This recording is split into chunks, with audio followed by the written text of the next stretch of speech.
Hello বন্ধুরা, welcome back to my channel. বন্ধুরা, তোমরা সবাই কেমন আছো? আশা করি তোমরা সবাই খুব ভালো আছো এবং আমিও খুব ভালো আছি। তো আজকে আমি তোমাদের সঙ্গে শেয়ার করতে চলে এসেছি হিউজ পরিমাণের মাটন কষা রেসিপি।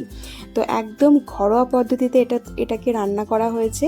তো অ্যাকচুয়ালি যা আমাদের ঘরের মশলা রেডি থাকে অলওয়েজ, সেই মশলা দিয়ে দারুণ দারুণ দারুণ স্বাদের মটন কষা রেসিপিটা আমি বানিয়েছি। তো অ্যাকচুয়াল বাড়িতে ছিল একটু ছোটোখাটো অনুষ্ঠান মতো, তো তার জন্য ভাবলাম যে চলো আজকের মাটন রেসিপিটা আমি নিজেই বানাই এবং তোমাদের সঙ্গে শেয়ার করি। তো ভিডিওটা বন্ধুরা পুরোটাই আমি নিজে এক হাতে ক্যামেরাতে ভিডিও করেছি এবং এক হাতে রান্না করেছি। তো একটু হয়তো এদিক ওদিক ক্যামেরাটা হতে পারে, তো তার জন্য একটু ম্যানেজ করে নিও। তো চলো শুরু করছি আমার রেসিপি।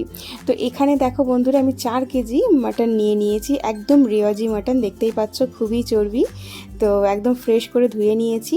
এইদিকে বন্ধুরা, ক্যামেরা অন করার আগেই আমি দিয়ে ফেলেছি কড়াইতে তেলের মধ্যে দিয়েছিলাম তেজপাতা, দারচিনি এবং এলাচ দিয়ে দেন তার উপরে দিয়ে দিয়েছি পেঁয়াজটা একটু বেশি পরিমাণে নিয়েছি। 4টে বড় সাইজের পেঁয়াজ ছিল। তো দিয়ে এটাকে খুব ভালো করে ফ্রাই করে নিচ্ছি। একটু পেঁয়াজটার কালারটা রেড ব্রাউন হতেই এর মধ্যে আমি দিয়ে দিচ্ছি আদা রসুনের পেস্টটাকেও খুব ভালো করে আমি ফ্রাই করে নেব, যাতে করে আদা রসুনের কাঁচা গন্ধটা চলে যায়। তো এর মধ্যে আদা রসুনটা ফ্রাই হতেই দিয়ে দিচ্ছি আমি পরিমাণ মতো নুনটা দিয়ে দিলে বন্ধুরা পেঁয়াজটা একটু সফট ব্যাপারটা চলে আসে। তো আগে আমি এখানে নুন অ্যাড করছি, দিয়ে এটাকে আমি খুব ভালো করে নাড়াচাড়া করে নিচ্ছি এবং মশলাটা দেখতেই পাচ্ছ নিচের দিকে একটু ধরে ধরে নিচ্ছে। তো তার জন্য এর মধ্যে আমি একটু জল অ্যাড করে দিচ্ছি, তো যাতে করে নিচের পেঁয়াজটা এবং আদা রসুনটা লেগে না যায়। তো এইভাবে এটাকে খুব ভালো করে নাড়াচাড়া করে নিচ্ছি বন্ধুরা। একদম আমার ঘরের যে মশলা ছিল ঠিক সেই মশলা দিয়েই আমি রেসিপিটা বানাচ্ছি। তো এরকম ঘরোয়া মশলা সবার ঘরেই থাকে অ্যাভেলেবেল। তো দেখো, এরপর আমি এর মধ্যে অ্যাড করে দিচ্ছি হলুদের গুঁড়ো। 4 কেজি মাটন বন্ধুরা, তার জন্য আমার মশলার কোয়ান্টিটিটা একটু বেশি করেই দিতে হচ্ছে। তো এখানে আমি 2 চামচ ফুল এবং 1 চামচের অর্ধেকটা আমি এখানে হলুদ অ্যাড করেছি এবং 2 চামচ এখানে জিরে এবং মরিচের গুঁড়ো একসঙ্গেই করা আছে, ওটা অ্যাড করে দিলাম। দেন স্বাদ মতো এখানে আমরা যেমন লঙ্কা পছন্দ করি সেই পরিমাণে এখানে গুঁড়ো লঙ্কা অ্যাড করছি। তো এরপর আমি মশলাগুলোকেও খুব ভালো করে নাড়াচাড়া করে একটু মশলাগুলোকেও কষিয়ে নেব। তো বন্ধুরা, আমরা নর্মালি ঘরোয়াভাবে অল্প করেই রান্নাবান্না করি, তো এখানে হিউজ পরিমাণের মাটন রান্না হচ্ছে, তো সেই হিসেবে মশলাটা একটু বেশিই লেগে যায়। তো দেখো, খুব ভালো করে আমি এখানে নাড়াচাড়া করে নিচ্ছি। তো মশলাটাও নিচের দিকে লেগে যাচ্ছে, যার জন্য আমি আবারও এখানে একটু জল অ্যাড করব, যাতে করে মশলাটা পুরোপুরি নিচের দিকে না লেগে যায়। দিয়ে খুব ভালো করে আমি এখানে নাড়াচাড়া করে নেব মশলাটা। তো বন্ধুরা, খুবই সুস্বাদু, একদম কি বলবো, একবার খেলে বারবার ঠিক এইভাবেই রান্না করতে মন চাইবে।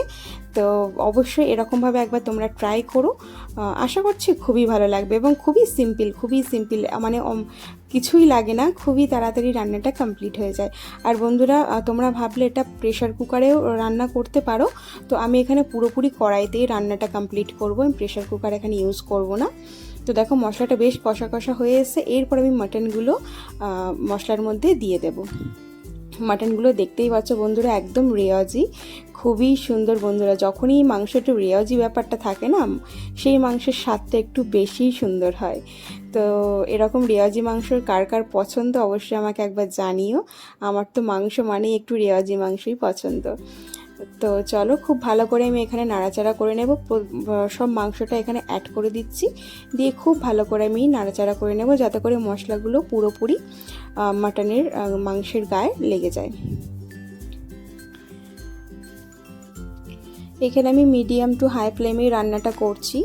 মাংসটা বন্ধুরা রান্না করতে গেলে একটু হাই ফ্লেমেই রান্না করতে হয়, আর যাতে করে সিদ্ধটাও ঠিকঠাক হয়। একদম লো ফ্লেমে রান্না করলে মাংস কিন্তু ঠিক মজা হয় না।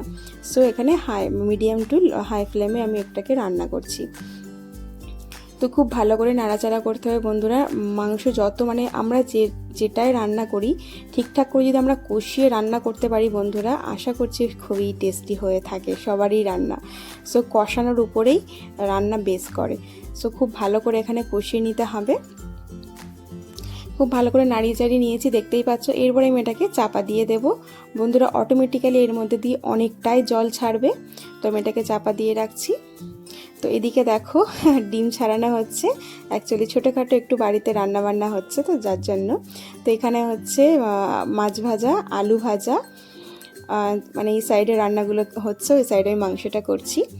তো এখানে বেগুন ভাজা, তো এগুলো মোটামুটি প্রায় রেডি হয়ে গেছে ভাজাগুলো। আরও রেসিপি চলছে অন্যদিকে, তো সেগুলো আর ক্যাপচার করলাম না। তো এখানে দেখো আমি চাপাটা খুললাম, দেখতেই পাচ্ছ কতটা জল বেরিয়ে এসছে। এই জলটা পুরোপুরি টেনে নেবে তখনই আমি এখানে আবারও জল অ্যাড করব। সো অনেকটাই জল বেরিয়ে এসছে, তোমরা দেখতেই পাচ্ছ। তো এরকম করে খুব ভালো করে নাড়াচাড়া করে নিতে হবে, দিয়ে আমি আবারও এটাকে চাপা দিয়ে দেব। এরকম বন্ধ করে করে রান্না করলে বন্ধুরা এর মজাই আলাদা হয়। তো আমি তো বলবো প্রেশার কুকারের থেকেও কড়াইতে রান্না খাওয়ার মজাই আলাদা। আমার স্পেশালি আমার তো খুব ভালো লাগে। তো দেখো আবারও আমি চাপাটা খুললাম, মাঝে মাঝে এরকম একটু নাড়িয়ে নিতে হবে যাতে করে মাংসটা নিচের দিকে লেগে না যায়। সো এভাবে মাঝে মাঝে একটু নাড়িয়ে নিতে হবে।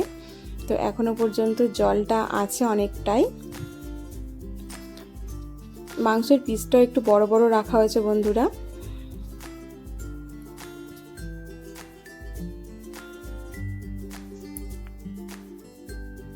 আমি এর মাঝে আবারও চাপা দিয়েছিলাম বন্ধুরা, সেটা দেখালাম না। চাপা দেওয়ার পরে আবারও এটাকে চাপাটা খুলে দেখছি, দেখো অনেকটাই তেল ছেড়ে দিয়েছে। মশলার মানে জল ব্যাপারটা একদমই কমে গেছে এবং তেলটা ছেড়ে দিয়েছে, দেখতেই পাচ্ছ তোমরা। আর কালারটাও খুবই সুন্দর এসছে। তো বন্ধুরা এখানে অ্যাকচুয়ালি রিং লাইট ছিল না, যার জন্য আমি নর্মাল লাইটেই তোমাদেরকে দেখাচ্ছি। তো কালারটা হয়তো সেইভাবে বোঝা যাচ্ছে না। তো দারুণ কালার ছিল বন্ধুরা। তো অবশ্যই আমি এখানে তোমরা কাশ্মীরি লঙ্কা রেড চিলিটা ইউজ করবে, আরও সুন্দর কালার আসবে। তো এখানে আমার অ্যাভেলেবেল ছিল না সঙ্গে সঙ্গে হাতের কাছে, যার জন্য আমি দিলাম না।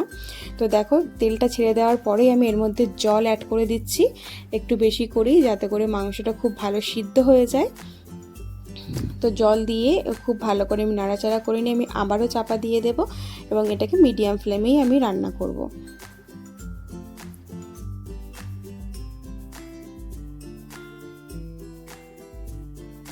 তো চলো আবারও আমি চাপাটা খুলে নিচ্ছি, নিয়ে আমি আরও একটু ভালো করে নাড়াচাড়া করে নেব। বন্ধুরা বারবার এটাকে একটু চাপা দিয়ে দিয়ে রান্না করতে হবে কড়াইতে রান্না করলে।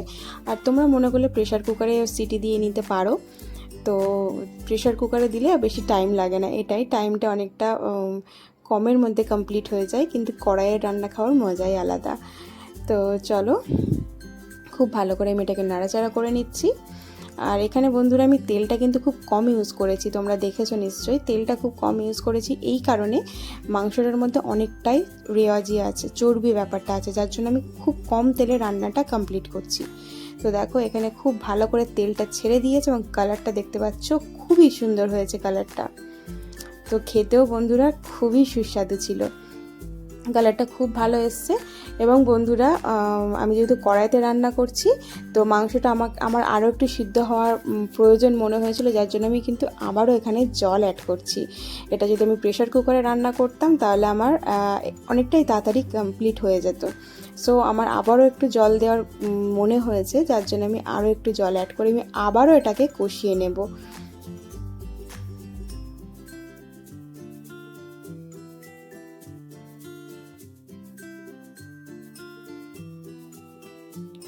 তো চলো আমি আবারও চাপাটা খুলে নিচ্ছি, নিয়ে আমি খুব ভালো করে আবারও নাড়াচাড়া করব। দেখতে পাচ্ছ অনেকটাই জল কমে এসছে এবং এরপর কিন্তু সিদ্ধটা একদম পারফেক্ট হয়ে গেছে, খুবই সুন্দর সিদ্ধ হয়েছে।